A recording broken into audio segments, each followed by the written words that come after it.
Hindi titigil ang transport group na Manibela na iparating sa gobyerno ang kanilang hinaing laban sa Public Utility Vehicle Modernization Program o PUVMP. Kahapon June 21 muling nagsagawa ng protesta ang grupo sa harapan ng Senado upang ipakita ang bilang ng mga tsuper na umano'y mawawala ng hanap buhay dahil sa jeepney phase out. Patuloy pa rin nilang panawagan na ibalik ang 5 taong bisa ng prangkisa.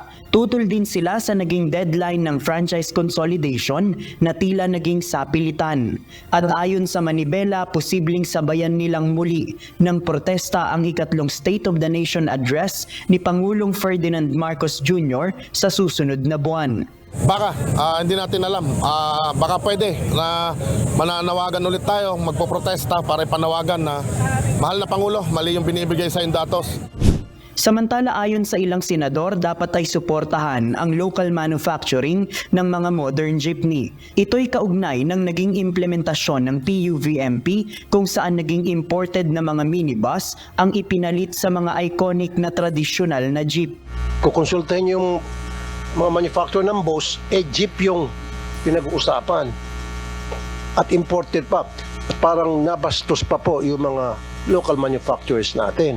Malaki pong may tulong to sa ating ekonomiya pag suportahan po natin yung local manufacturers natin. Si Senator J.V. Ejercito naniniwala din na kapag dito sa Pilipinas ginawa ang mga unit ng modern jeep, magiging mas mababa ang presyo nito kumpara sa imported na umaabot ng halos 3 milyong piso. Gusto natin buhayin yung local, supportahan yung local manufacturers para magkaroon ng employment. So hanggang magkano kaya na yung abot kaya ng ating mga operators? Yung first 1,000 units, committed po ako doon. Bibigay ko na 985,000 pesos. Yung lumampas po ay 1,997,000. Pero ito po ay full electric na. Ayon sa Francisco Motors at Sarao Motors, kaya namang mag-produce ng jeep dito sa Pilipinas. Gayunman, ang mga makina ay kailangang i-import mula sa ibang bansa. Walang manufacturer dito ng makina. Wala. We outsource them from Japan. So yung sa inyo body, Chassis.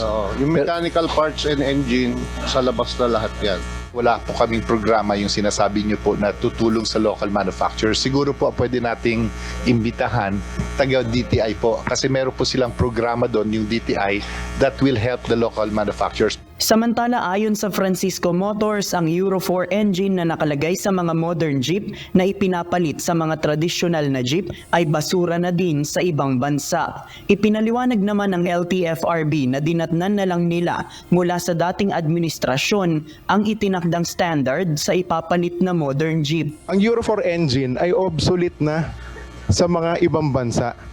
Pumunta ka ng China, pumunta ka ng Japan, maski saan, wala nang gumagamit ng Euro 4 engine.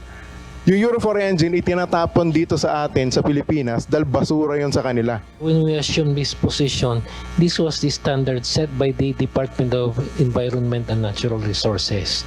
So we merely adopted the standard set by the DNR nung pinatupad po namin itong proyekto. JP Nunez, UNTV, News and Rescue. Diyos ang aming sandigan, serbisyo publiko ang aming pinahahalagahan.